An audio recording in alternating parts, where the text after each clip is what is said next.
Darshan sir ಜೊತೆಲಿ ಹೊಂದ್ಕೊಬೇಕು ಅಂದ್ರೆ ಮೊದಲನೇದಾಗಿ ಲಕ್ಸುರಿ ಬಿಡಬೇಕು. ಎರಡನೇದು ಒಂದು ಜೋಬಲ್ ದುಡ್ಡು ಎತ್ಕೊಂಡು ಹೋಗ್ಬಾರ್ದು, ಖಾಲಿ ಜೋಬಲ್ ಹೋಗ್ಬೇಕು. ಆಮೇಲೆ ಮೂರನೇದು ಬಂದು ಅವ್ರ ಜೊತೆಲಿದ್ದಾಗ ಹಣಕಾಸು ಬಗ್ಗೆ, ಸ್ಟ್ರೇಚರ್ ಬಗ್ಗೆ, ಆಸ್ತಿ ಬಗ್ಗೆ ಮಾತಾಡೋಂಗೇ ಇಲ್ಲ. ಎಲ್ಲ ಮುಖ್ಯವಾಗಿ ನೀವೆಲ್ಲ ಸಾಕಷ್ಟು ನನಗಿಂತ ಹೆಚ್ಚಾಗಿ ನೀವೇ ನೋಡ್ಕೊಂಡ್ ಬಂದಿದ್ದೀರಾ. ದರ್ಶನ್ ಸರ್ ಬೆಲೆ ಕೊಡೋದು ಒಬ್ಬ ವ್ಯಕ್ತಿತ್ವ, ಅದನ್ನ ನೋಡಿ ಬೆಲೆ ಕೊಡ್ತಾರೆ ಹೊರತು ಯಾರು ಸ್ಟ್ರೇಚರ್ ನೋಡಿ ಬೆಲೆ ಕೊಡಲ್ಲ. ಅವ್ರ ಜೊತೆಲಿ ಎಲ್ಲಾದ್ರೂ ಹೋದ್ರೆ ಫಸ್ಟ್ ನಮ್ಮ ಜೇಬಲ್ಲಿರೋ ದುಡ್ಡನ್ನ ಎತ್ತಿಡಿಸ್ಬಿಡ್ತಾರೆ. ಯಾರು ಖರ್ಚು ಮಾಡಬಾರ್ದು, ಅವ್ರೊಬ್ಬರೇ ಖರ್ಚು ಮಾಡಬೇಕು ಅಂತ. ಆಮೇಲೆ ಮುಖ್ಯವಾಗಿ ಊಟಕ್ಕಂತೂ ಕೊರತೆ ಇರಲ್ಲ. ಎಲ್ಲಾದ್ರೂ ಹೋದ್ರೆ ಅವರೊಂದು ಕ್ಯಾಮ್ರಾ ತಗೊಂಡಿದ್ದಾರೆ, ಆ ಕ್ಯಾಮ್ರಾದಲ್ಲಿ ಫೋಟೋಗ್ರಫಿ ಮಾಡ್ತಾ ಇದ್ದಾರೆ.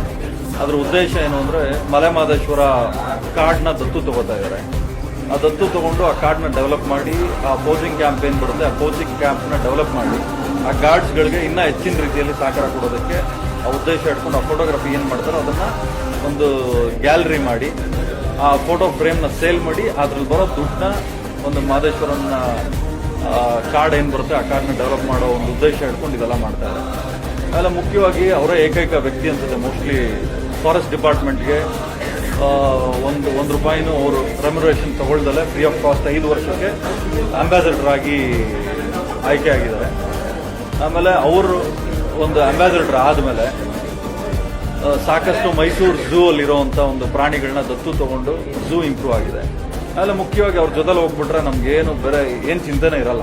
ಯಾಕಂದ್ರೆ ಇವಾಗ ಅಲ್ಲೋದ್ವಿ ಮಲೆಮಹದೇಶ್ವರ ಕಾಡ್ಗೆ ಹೋದಾಗ ಒಂದು ಜಾಗದಲ್ಲಿದ್ವಿ ನಾವು. ಅಲ್ಲೆಲ್ಲ ನಾವು ಸೇಫ್ಟಿಯಾಗಿರೋದು ನಮ್ಮ ಜೊತೆಲಿ ಎಷ್ಟೇ ಜನ ಗಾರ್ಡ್ಸ್ ಇದ್ರು ನಾವು ಸೇಫ್ ಆಗಿರೋದು ಗ್ಯಾರಂಟಿ ಇಲ್ಲ. ಒಂಥರ ನಮ್ಮನ್ನೆಲ್ಲ ಒಳಗಡೆ ಮಲಗಿಸಿ ಅವ್ರು ಮಾತ್ರ ಹೊರಗಡೆ ಮಲಗಿದ್ರು. ಅದು ತೋರಿಸುತ್ತೆ ದರ್ಶನ್ ಸರ್ ಎಂತವ್ರು ಅಂತ. ಸೊ ಮುಖ್ಯವಾಗಿ